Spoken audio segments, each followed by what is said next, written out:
right now from KTAB News, your local election headquarters. This is Big Country Politics. Thanks for being here for Big Country Politics. I'm Marley Capper.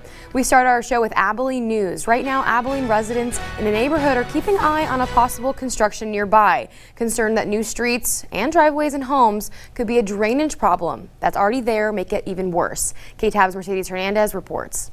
I'm in favor of the city of Abilene collecting new tax dollars. I just don't want to do it at our expense.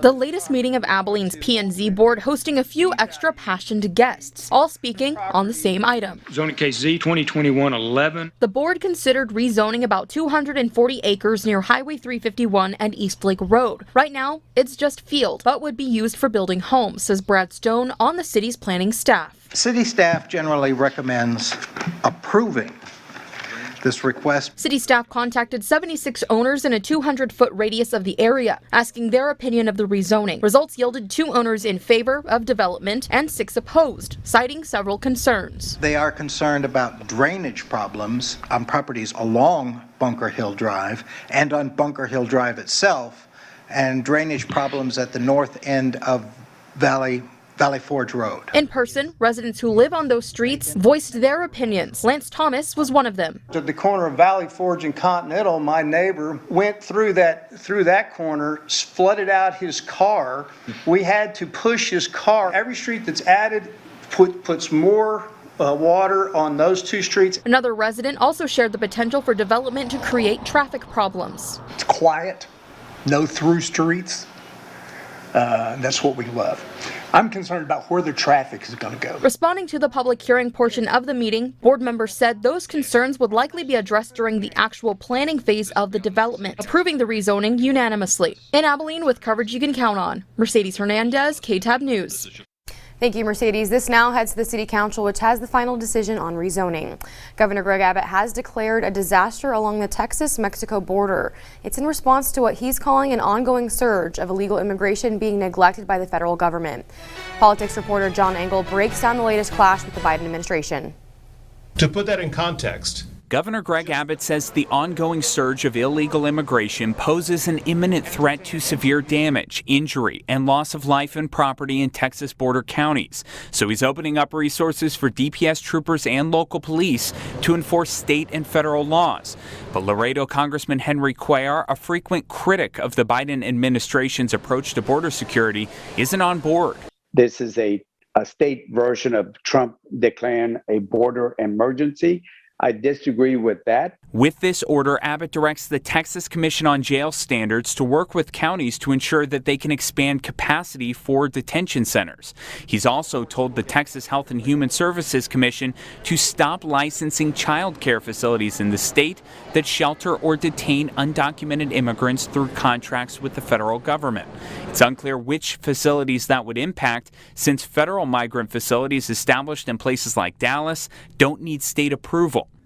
it could force more undocumented children to be held at U.S. Customs and Border Patrol stations. Abbott's disaster declaration comes the same day he announced a re-election endorsement from former President Donald Trump. Cuellar chalks the timing up to politics. I would not call this a disaster, and to discontinue the cooperation of the State Health and Human Services Commission on state licensing of child care facilities, I think that's going a little bit extreme. The Texas Health and Human Services Commission says the child care facilities that would be impacted by this declaration are those the state licensed for contracts with the Office of Refugee Settlement. And now from your local election headquarters, Texas General Land Office Commissioner George P. Bush announces he's going to run for Texas Attorney General next year. Bush has been land commissioner since 2014 and says the Attorney General's office needs new leadership. After current ag Ken Paxton has faced several legal battles of his own in recent years, Bush says he would focus on fighting human trafficking, the crisis at the border, and federal overreach. Enough is enough, Ken.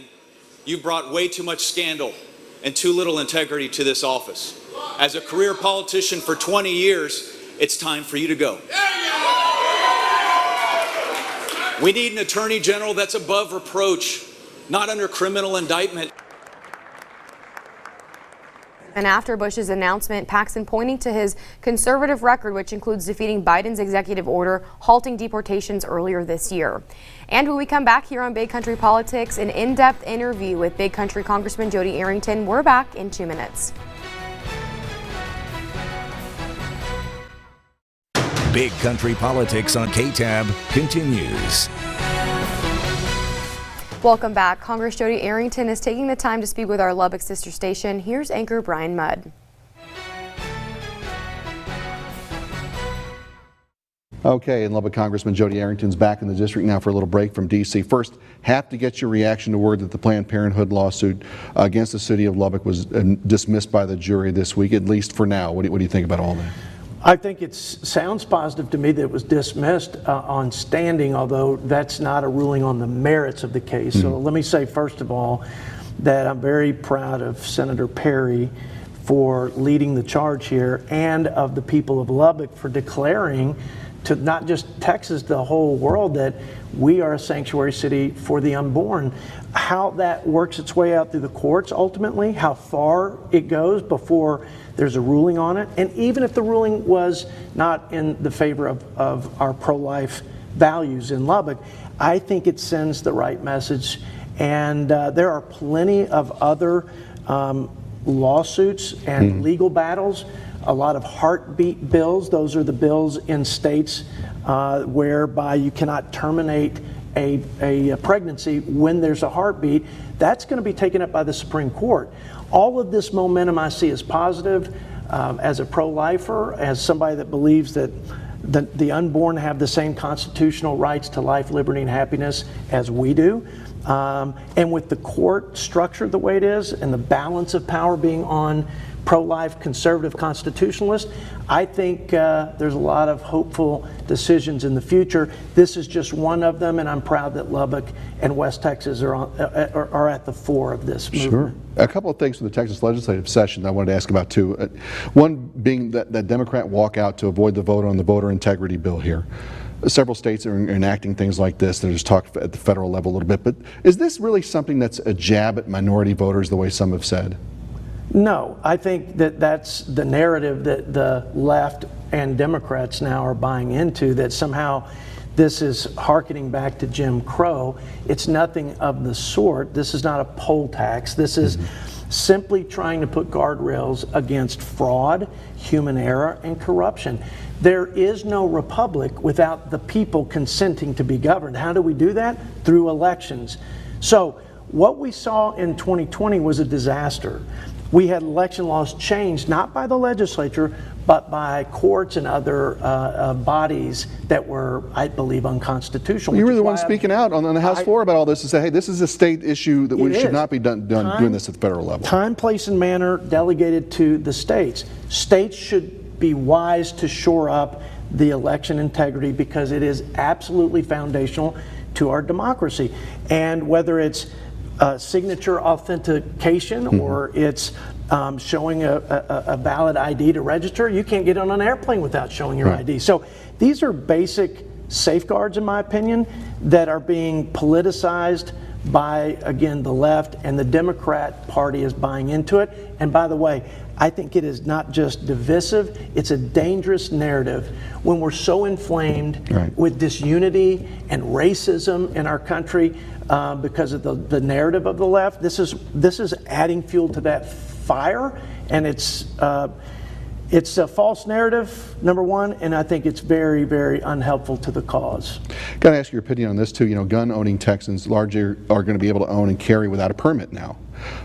Many police organizations were not on board with this from the beginning. What do you think? Good idea? No? Listen. The vast majority of crimes are committed by people who steal guns. The bad guys get them. We need good guys to have them as the last line of defense. It's also a fundamental right. The government shall not infringe, the federal government, the state government, with the 14th Amendment. So I'm okay with constitutional carry. Some states can put reasonable measures of, hey, you have to be trained to get a permit. But I'm not going to public places and having town halls and thinking somebody out there hasn't been trained and has a gun. I'm just thinking I want good guys to be able to defend from the bad guys and the evil that's in this world, and we see all too often this happening. I think it's good that Texas is leading that, while Washington is going the opposite direction. President Biden and this administration is, in my opinion, beginning that effort to overreach and to put gun control measures in that I believe are unconstitutional. Let's go to something this coming week that I think is a pretty big deal, and that's the Rural Summit that's coming up on the 10th at the Tech Museum on campus. Who's coming? What's that all about?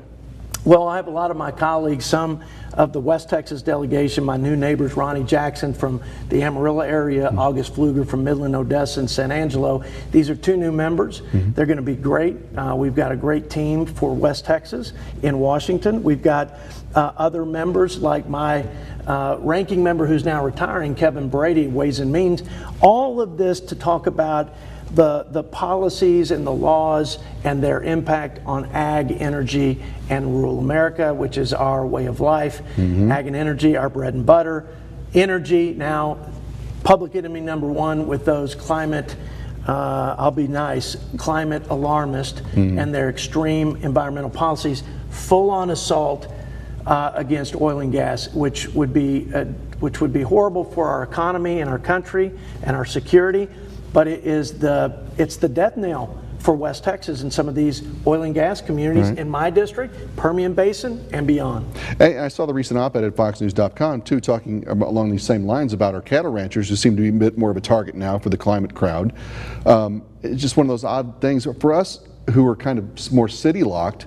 What's happening there, and how's that important to what's going on with our economy? Well, they want to throw ranchers in with the oil and gas producers, so now it's our meat producers who are contributing to the apocalyptic end of the world in 10 to 12 years, according to AOC and some of the Green New Deal proponents. Ranching and cattle, the cattle industry, contribute to all of 3.7% of our total greenhouse gases. And we're producing a whole lot more cattle than anyone in the world, more sustainably, more environmentally safe and friendly than any country in the world. So global demand for food is going to double by 2050. America does this better than anyone else. It's an important part of our diet. Protein's critical to our nutritional needs. They're just trying to make a villain out of ranchers. They're looking to attack. Unfortunately, it's the very lifeblood of West Texas. But I think it's part of the. You're talking about disrupting the food supply and fuel supply. I can't think of supply chains more critical to our country's economy and security than those two. Yeah, we're not going to be eating synthetic meat anytime soon. In fact, last year we had a higher demand for beef in this country than we had in previous years. So that's just part of the fear mongering from the Green New Deal folks. And but it's a serious threat, and we got to take it seriously. And I'm just trying to expose fact from fiction and keep these guys in their place, so to speak. More of our conversation with Congressman Arrington in 2 minutes. This is Big Country Politics.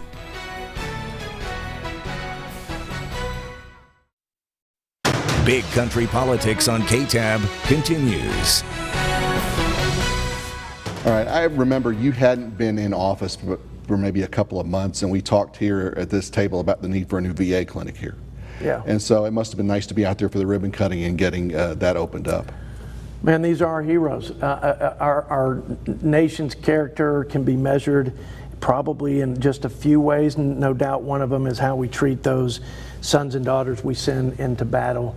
And when they return, do we make good on our promises? These are wounded warriors. They qualify because they have service-related injuries and illnesses. And instead of giving them the very best that our healthcare system can provide, they generally are stuck in line in some bowels of a bureaucracy, and they don't get what they need. This is cutting edge, this super clinic. It's 21st century treatments and cures in partnership with Texas Tech and the very best of Covenant and UMC. So this is how we ought to treat our heroes. Yeah. This is what veterans deserve. I'm not sure I can tell you with a straight face that every veteran around the country is going to have access to this quality of patient care and service.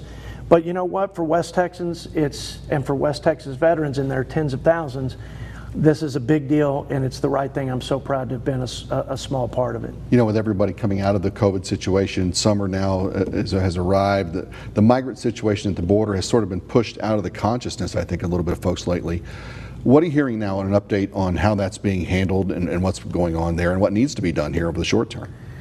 Well, I think it's the biggest crisis that we face. We'll probably at least equal that with an economic crisis on account of some of the energy policies and the assault on oil and gas, the tax hikes. But right now, the border chaos is, I think, the most unfortunate thing happening, and as a direct result of the policies of this administration. I mean, under the Trump administration policies, we had reduced border crossings, illegal border crossings, by over 70%.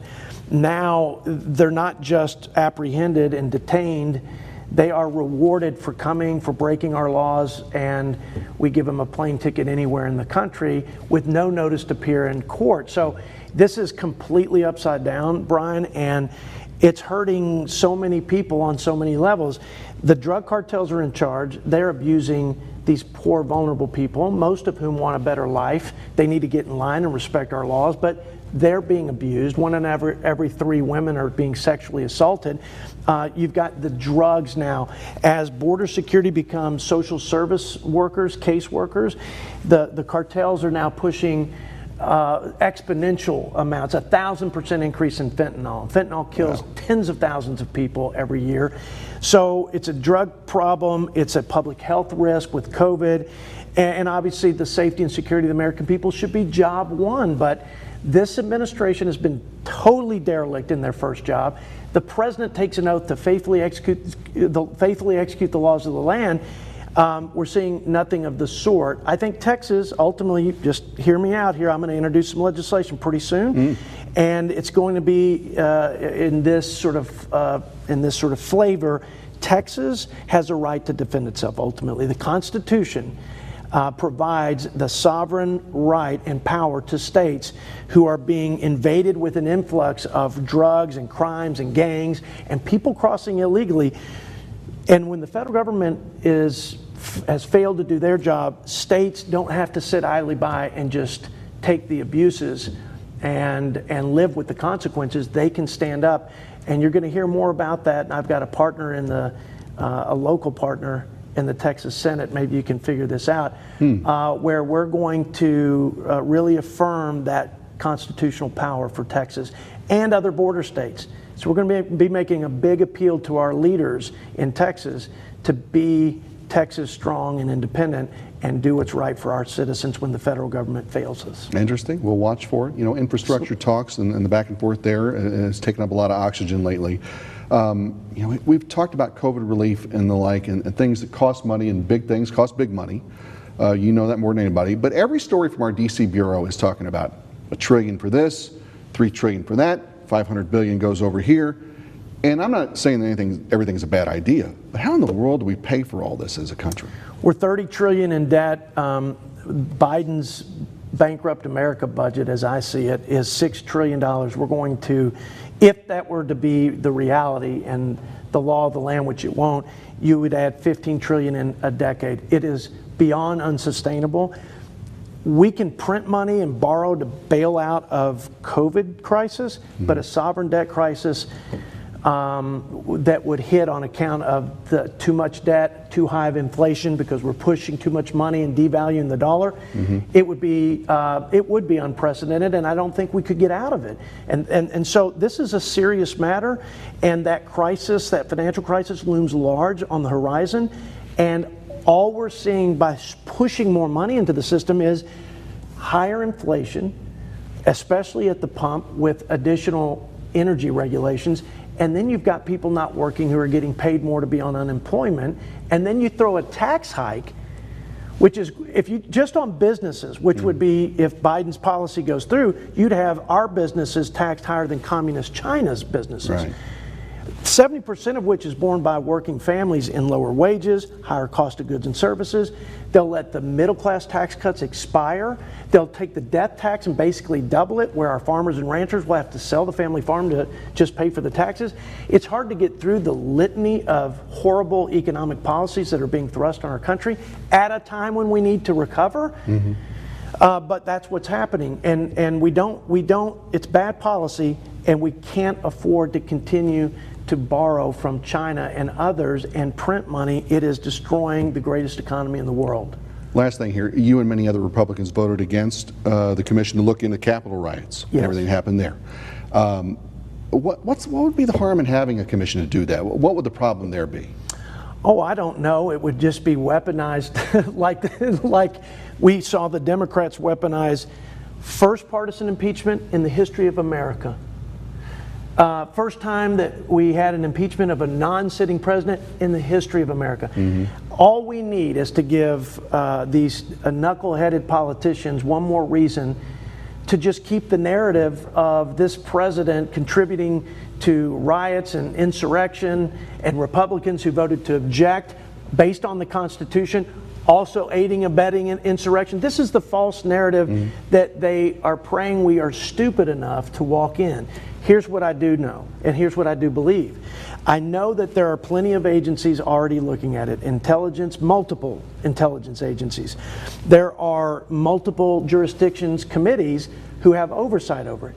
We need to get to the bottom of why it happened, how we could have prevented it. I mean, one of my big questions is the Sergeant of Arms in charge of securing the Capitol reports to Nancy Pelosi as the head of all administrative offices in the House. Why weren't they prepared? Why did they turn down the help of the National Guard to come and secure the premises when you have that many people protesting? So I have questions too. I think we have plenty of ways to get to those answers without making this a 9/11 style commission. We haven't had this prior to 9/11 since Pearl Harbor. I think it's a matter that's serious. I condemn those who did it. I think it was embarrassing for our country, and quite frankly, to undermine my legitimate objection to have a bunch of fringe people descend on the Capitol in a lawless way. So I don't in any way condone it. This will just fuel the weaponization of our institution further. It is, at best, it's unproductive. At worst, it will continue to erode our institutions and our democracy. Love it, Congressman Jodey Arrington. Always good to talk to you, my man. You too, my friend. Safe travels. Thank you.